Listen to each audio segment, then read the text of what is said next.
മുനമ്പത്ത് മുതലെടുപ്പിന് ശ്രമിച്ച ബി.ജെ.പി. പ്രവർത്തകർ അവിടെ നിന്ന് പിരിവ് കൂടി നടത്തിയെന്ന് പറയുമ്പോൾ നിങ്ങൾ ഞെട്ടുന്നുണ്ടാകും ഇല്ലേ? ഞാനും ശരിക്കും ഞെട്ടി. എത്ര രൂപയാണ് പിരിച്ചത്? 1 കോടി രൂപ. ചിലരിൽ നിന്ന് 50 ലക്ഷം, ചിലരിൽ നിന്ന് 20 ലക്ഷം, ചിലരിൽ നിന്ന് 10 ലക്ഷം. ഇന്ന് പത്രങ്ങളിൽ ആ വാർത്ത വായിച്ചപ്പോൾ അക്ഷരാർത്ഥത്തിൽ ഞെട്ടി. ശ്രീ രാജീവ് ചന്ദ്രശേഖർ ഞെട്ടിക്കാണുമോ എന്നറിയില്ല. അദ്ദേഹത്തിന് ഈ ആളുകളുടെ പേര് വിവരങ്ങളൊന്നും പത്രക്കാർ പുറത്തു വിട്ടിട്ടില്ല. ഏതായാലും ഇത് വാസ്തവമാണ്. ശ്രീ രാജീവ് ചന്ദ്രശേഖറുമായി ഏറ്റവും അടുത്ത ബന്ധമുള്ള ഒരു വ്യക്തിയാണ് ഈ പിരിവ് നടത്തിയത്. അദ്ദേഹം ഒരു അഭിഭാഷകനാണ് എന്നാണ് പറയുന്നത്. ഈ അഭിഭാഷകൻ അവിടെയുള്ള മുനമ്പത്തെ സമരവുമായി ബന്ധപ്പെട്ട് ഇനിയും സമര പരിപാടികൾ ആസൂത്രണം ചെയ്ത് നടപ്പിലാക്കേണ്ടതുണ്ട്. വഖഫ് ഭേദഗതി കൊണ്ട് സമരം പൂർത്തീകരിക്കപ്പെടില്ല. മുനമ്പത്തെ ആളുകളുടെ പൂർണ്ണമായ ആവശ്യങ്ങൾ നിറവേറ്റപ്പെടില്ല. അതുകൊണ്ട് സമരം മുന്നോട്ട് കൊണ്ടുപോകണം.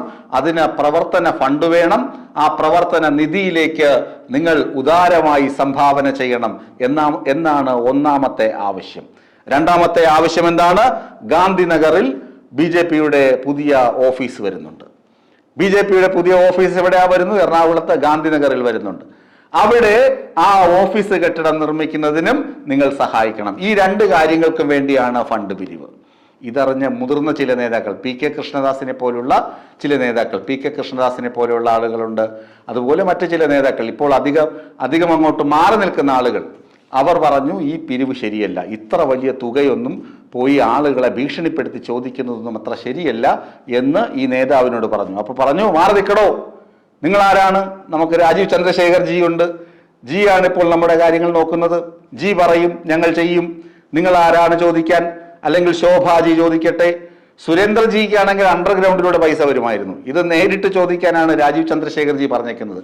അണ്ടർഗ്രൗണ്ട് ഇടപാടൊന്നും വേണ്ട, നേരിട്ട് ചോദിക്കുക. കെ സുരേന്ദ്രന്റെ കാര്യം അറിയാമല്ലോ, കുഴൽപ്പണവും അണ്ടർഗ്രൗണ്ട് ഇടപാടുകളായിരുന്നു എന്നാണ് ഈ അന്വേഷണ സംഘമൊക്കെ കണ്ടെത്തിയിട്ടുള്ളത്. അത് നമ്മളിപ്പോ അന്വേഷണ സംഘം കണ്ടെത്തിയതും അവർ പൂഴ്ത്തിയതുമേ നമുക്ക് പറയാൻ പറ്റുകയുള്ളൂ. അല്ല നമുക്ക് പോയി ഒന്നും കണ്ടെത്തിയെന്നോ അല്ലെങ്കിൽ ഇങ്ങനെയൊക്കെ സംഭവിച്ചു എന്നോ പറയാൻ പറ്റില്ല. ഇതും ഞാൻ പറയുന്നത് വാർത്തകൾ ഇങ്ങനെ വന്നു എന്നാണ് പറയുന്നത്, അല്ലാതെ ഞാൻ കണ്ടെത്തിയെന്നോ ഇങ്ങനെ സംഭവിച്ചു എന്നുമല്ല.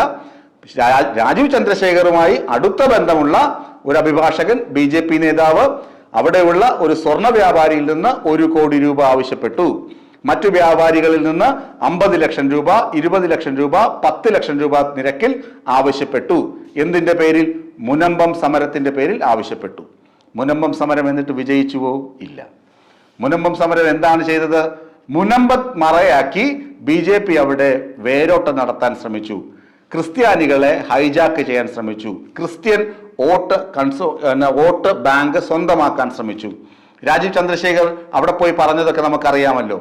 നിങ്ങളുടെ ഏരിയയിൽ, അതായത് നിങ്ങളുടെ പ്രദേശത്ത് തദ്ദേശ സ്വയംഭരണ തെരഞ്ഞെടുപ്പ് വരുമ്പോൾ അവിടെ ഒരു സ്ഥാനാർത്ഥിയെ നിർത്തുകയാണെങ്കിൽ ആ സ്ഥാനാർത്ഥിയെ നിർത്തുന്നത് പോലും നിങ്ങളുടെ ഇഷ്ടപ്രകാരമായിരിക്കും, നിങ്ങളുടെ അഭിപ്രായം മാനിച്ചായിരിക്കും നിർത്തുക എന്ന് വരെ രാജീവ് ചന്ദ്രശേഖർ അവിടെ പോയി പ്രസംഗിച്ചിരുന്നു. എന്നിട്ട് വഖഫ് തൊട്ടപ്പുറത്ത് പോയി പത്രസമ്മേളനത്തിൽ പറഞ്ഞു, വഖഫ് നിയമ ഭേദഗതി കൊണ്ട് മുനമ്പത്തെ ജനങ്ങൾക്ക് യാതൊരു നേട്ടവും ഉണ്ടാകാൻ പോകുന്നില്ല എന്ന്. കിരൺ റിജിജു വന്ന് പറഞ്ഞു, വഖഫ് നിയമ ഭേദഗതി കൊണ്ട് നിങ്ങൾക്ക് യാതൊരു ഗുണവും ഉണ്ടാകാൻ പോകുന്നില്ല, സുപ്രീം കോടതി വരെ വേണമെങ്കിൽ നിങ്ങളെ കൂടെ ഞങ്ങൾ ഉണ്ടാകുമെന്ന് പറഞ്ഞു. അതിന്റെ പേരിലാണ് ഇപ്പോൾ ഈ പിരിവ്. കാരണം സുപ്രീം കോടതി വരെ മുനമ്പൻ വാസികൾ നിയമ പോരാട്ടം നടത്തണമല്ലോ. അപ്പൊ ആ നിയമ പോരാട്ടത്തിന് അവരെ സഹായിക്കണമല്ലോ, അതിന് ഫണ്ട് വേണമല്ലോ, ആ ഫണ്ട് സ്വരൂപിക്കണമല്ലോ. ആ ഫണ്ട് സ്വരൂപിക്കാനുള്ള ഏർപ്പാടുകളാണ് ഇപ്പോൾ നടത്തുന്നത്. അതിന്റെ പേരിൽ ചോദിക്കുന്നത് എത്രയാണ്? 1 കോടി രൂപ, 50 ലക്ഷം രൂപ, 20 ലക്ഷം, 10 ലക്ഷം. ഇത് കൊടുത്തോ കൊടുത്തില്ലയോ എന്നറിയില്ല. ഏതായാലും ബി.ജെ.പിയുടെ നേതാക്കൾ കാണിക്കുന്നത് നാണം കെട്ട ഏർപ്പാടാണെന്ന് ബി.ജെ.പിക്കുള്ളിലെ മുതിർന്ന നേതാക്കൾ തന്നെ പറഞ്ഞു തുടങ്ങിയിട്ടുണ്ട്. രാജീവ് ചന്ദ്രശേഖർ അറിഞ്ഞിട്ടുണ്ടെങ്കിൽ തിരുത്തുമെന്ന് പലരും പ്രതീക്ഷിക്കുകയും ചെയ്യുന്നുണ്ട്.